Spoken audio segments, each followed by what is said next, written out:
فقہی مسئلہ ہے کہ نمازی کے سامنے سے نہ گزرو، نمازی کے سامنے سے نہ گزرو۔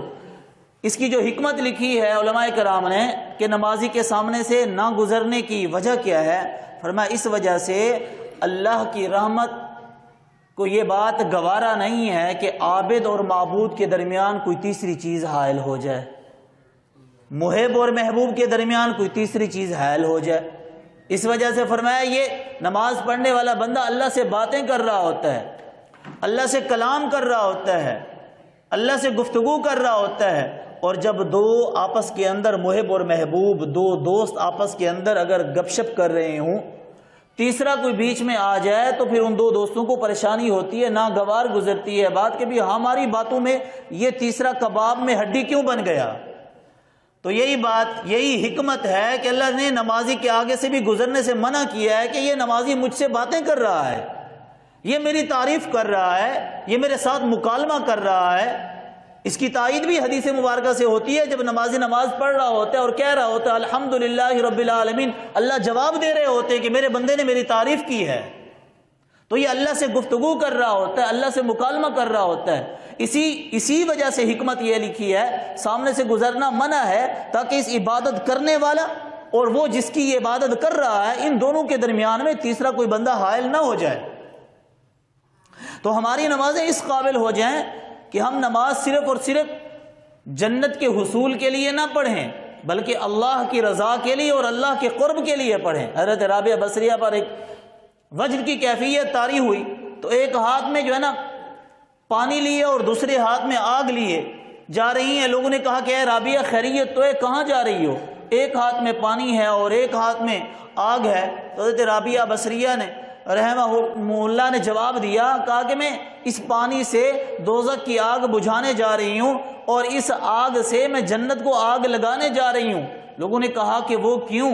کہا اس وجہ سے کہ مجھے پتا چلا ہے کہ لوگ نماز پڑھتے ہیں اپنے طمع کی بنیاد پر پڑھتے ہیں، لالچ کی بنیاد پر پڑھتے ہیں۔ کوئی تو پڑھتے ہیں تاکہ جنت مل جائے، کوئی پڑھتے ہیں کہ جہنم سے بچ جائے۔ میں چاہتی ہوں کہ جنت اور دوزخ کا سسٹم ختم کر دوں تاکہ اگر کوئی نماز پڑھے تو جنت کو پانے کے چکر میں نہ پڑھے، جہنم سے بچنے کے چکر میں نہ پڑھے، اگر پڑھے تو صرف اور صرف اللہ کو راضی کرنے کے لیے پڑھے، اگر پڑھے تو مزے کے لیے پڑھے، لطف کے لیے پڑھے، مقصد سمجھ کر پڑھے، مقصود سمجھ کر پڑھے۔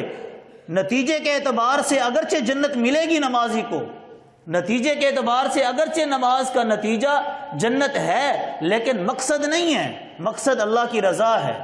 ایک بزرگ کے بارے میں آتا ہے، وہ جب نماز پڑھتے تھے تو ان کو نماز میں اتنا لطف آتا تھا کہ سجدہ لمبا کر دیتے تھے۔ حدیث مبارکہ کے اندر آتا ہے سب سے زیادہ جو اللہ تبارک و تعالیٰ کو قرب نماز کے اندر سجدے میں اللہ تعالیٰ کا قرب حاصل ہوتا ہے، وہ کسی اور حالت میں اللہ کا قرب نہیں مل سکتا۔ تو ان کے بارے میں آتا ہے کہ وہ جب وہ نماز پڑھتے تو سجدے میں جاتے تو سجدہ لمبا کر دیتے، لمبا سجدہ کر دیتے۔ تو کسی نے پوچھا کہ حضرت سارے رکوع آپ نارمل پڑھتے، قیام آپ نارمل کرتے ہو، قاعدہ آپ نارمل کرتے ہو، رکوع نارمل کرتے ہو، لیکن جب باری سجدے کی آتی ہے تو آپ لمبا کیوں کر دیتے ہو؟ تو انہوں نے جواب دیا کہ جب میں سجدہ کرتا ہوں تو میرے سامنے نبی اکرم صلی اللہ علیہ وسلم کی یہ حدیث آ جاتی ہے کہ نبی اکرم صلی اللہ علیہ وسلم کا فرمان ہے کہ جو نمازی نماز پڑھتا ہے، سجدہ کرتا ہے، تو ایسا ہے کہ جیسے وہ اپنی پیشانی کو رحمان کے قدموں پر رکھے ہوئے ہو۔ تو فرمایا کہ جب میرے سامنے نبی کی یہ حدیث آتی ہے تو میرا دل نہیں کرتا اللہ کے قدموں سے اپنے سر کو اٹھا لوں، میرا دل نہیں کرتا کہ میں اللہ کے قدموں سے اپنے سر کو اٹھا لوں، میرا دل کرتا ہے اللہ کے قدموں پر میرا سر پڑا رہے، میری جبین پڑی رہے، اور یہ سوچ کر میرا سجدہ لمبا ہو جاتا ہے۔ ایک بزرگ کے بارے میں آتا ہے، ان کی بھی سجدے کی حالت کا بیان کی جاتی ہے کہ ان کا سجدہ لمبا کر دیتے تھے۔ ان سے جب وجہ پوچھی گئی کہ بھی خیریت ہے، آپ نماز میں سجدہ والے رکن کو آپ اتنا لمبا کیوں کر دیتے ہیں؟ انہوں نے کہا کہ جب میں سجدے میں جاتا ہوں تو مجھے ایسے محسوس ہوتا ہے جیسے رحمت الہی میرا بوسہ دے رہی ہو، جیسے میرے رخسار کا اللہ کی رحمت بوسہ لے رہی ہو، اور جب میں یہ احساس کرتا ہوں، یہ محسوس کرتا ہوں، تو پھر میرا دل نہیں کرتا کہ میں اس رحمت والے ڈھانچے سے میں اٹھوں۔ تو ہم بھی نماز پڑھیں تو خشوع خضوع کے ساتھ پڑھیں. صرف ہماری نماز میں ہماری حاضری نہیں ہونی چاہیے بلکہ حضوری بھی ہونی چاہیے, دل بھی حاضر ہونا چاہیے. ہمارے یہاں تو یہ ترتیب ہوتی ہے کہ ہم تو نماز پڑھ رہے ہوتے ہیں اور ساتھ میں دکانوں کا حساب بھی چل رہا ہوتا ہے. ہمارے یہاں نماز پڑھ رہے ہوتے ہیں, اگر کبھی امام بھول جائے تو پیچھے 200 آدمی ہوتا ہے, تو 200 آدمی میں سے کوئی ایک بندہ بھی یقینی طور پر یہ نہیں کہہ سکتا کہ امام صاحب 3 رکعتیں ہوئی ہیں یا 4. سارے شک و شبہ میں پڑ جاتے ہیں, ایک دوسرے کو کونیاں مارتے ہیں کہ ہاں بھی 3 ہوئی ہیں یا 4. دوسرا کہتا ہے 3, کوئی کہتا ہے 4, کوئی کہتا ہے 4, کوئی کہتا ہے 3. نتیجہ پھر بھی امام کو ہی نکالنا پڑتا ہے کہ میں نے 3 پڑھی ہیں یا 4 پڑھی ہیں. یہ حالت ہے. اور قیامت کی نشانیوں میں سے بھی یہی ہے کہ نمازی تو ہوں گے لیکن نمازیوں کے دل سے جو خشوع یہ نکل جائے گا. نماز بھری, مسجدیں بھری ہوئی ہوں گی لیکن کوئی بندہ خشوع خضوع کے ساتھ نہیں پڑھنے والا ہوگا, توجہ اور خشوع یہ نکل جائے گا. ایک امام صاحب بھولے تو پیچھے سے جو ہے نا نتیجہ نہیں نکل رہا تھا کہ بھی 3 ہوئی ہیں یا 4 ہوئی ہیں. ایک آدمی کھڑا ہو گیا, اس نے کہا میں یقینی طور پر بتا سکتا ہوں کہ 4 رکعتیں پوری ہو گئی ہیں. لوگوں نے کہا تو کیسے یقین کے ساتھ بتا سکتا ہے؟ کہ دراصل بات یہ کہ میری 4 دکانیں ہیں, میں نے ہر رکعت کے اندر ایک ایک دکان کا حساب کیا ہے, تو میری دکانیں پوری ہو گئیں تو رکعتیں بھی پوری ہو گئیں. یہ میں ماحول اور معاشرے کی عکاسی کر رہا ہوں. ہمارا معاشرہ ایسا ہے, نماز پڑھ رہے ہوتے ہیں اور سوچ ہمارے کاروبار کی طرف. ایک جگہ پہ تبلیغی جماعت گئی تو وہاں پہ جو ہے نا مجھے ایک ساتھی نے, ایک مخلص ساتھی, انہوں نے یہ بات سنائی, یا جماعت کے حوالے سے بات سنائی یا ویسے کسی اور آدمی کی نسبت سے یہ بات سنائی کہ کوئی انگریز تھا یا غیر مسلم تھا, نماز دروازے پہ کھڑا ہو گیا اور یہ سوچ کر کے بھی جو نمازی اندر سے جا رہی ہیں میں ان سے پوچھوں گا کہ تم جو ہے نا یہ کیا پڑھ کے جا رہے ہو, کیا پڑھ کے جا رہے ہو. تو جو نمازی باہر جا رہے تھے تو وہ دروازے پہ کھڑا ہونے والا آدمی جو کہ ان کے لیے آزمائش بن گیا, پوچھ رہا تھا کہ بھائی اندر کیا کر رہے تھے؟ کہا نماز پڑھ رہے تھے. بھی نماز میں کیا پڑھ رہے تھے؟ کہا الحمدللہ رب العالمین الرحمن الرحیم سبحان رب العظیم سبحان رب العلیٰ. بھی اس کیا مطلب ہے؟ تم اللہ کو کیا کہہ رہے تھے؟ تمہارا اللہ تمہیں کیا کہہ رہا تھا؟ تم اللہ کو کیا کہہ رہے تھے؟ چپ, جواب نہیں دے سکا. نماز کا رٹے رٹائے الفاظ تو یاد تھے لیکن مطلب یہ نہیں پتا تھا کہ نماز کا مفہوم کیا ہے. ہم اللہ کو نماز میں کیا کہہ رہے ہوتے ہیں؟ ہم سجدے کے اندر سر جھکا کے اللہ کی تسبیح بیان کر رہے ہو تو اس کا مطلب کیا ہوتا ہے؟ ایک گزر گیا, دوسرا آدمی گزر گیا, تیسرا گزر گیا, تقریباً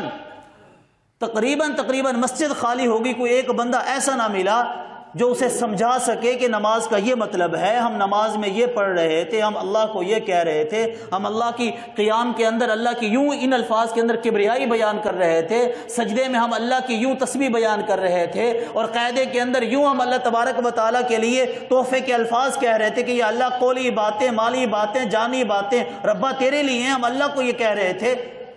کوئی ایک بھی نہیں تھا جو اسے نماز کا مفہوم سمجھا سکے, نماز کا مطلب سمجھا سکے. تو ضرورت اس بات کی ہے نماز کی عربی کے ساتھ ساتھ نماز کا مفہوم بھی ہماری سمجھ میں ہونا چاہیے, تاکہ ہم اس کا سب سے بڑا فائدہ تو اپنی نماز کو یہ ہوگا کہ ہماری نماز کے اندر خشوع خضوع اور توجہ پیدا ہوگی. جب ترجمے پر غور ہوگا تو ہمیں پتہ ہوگا ہم کیا کہہ رہے ہیں. جب ہمارا غور ترجمے پر ہوگا تو نماز کے اندر 100% توجہ رہے گی.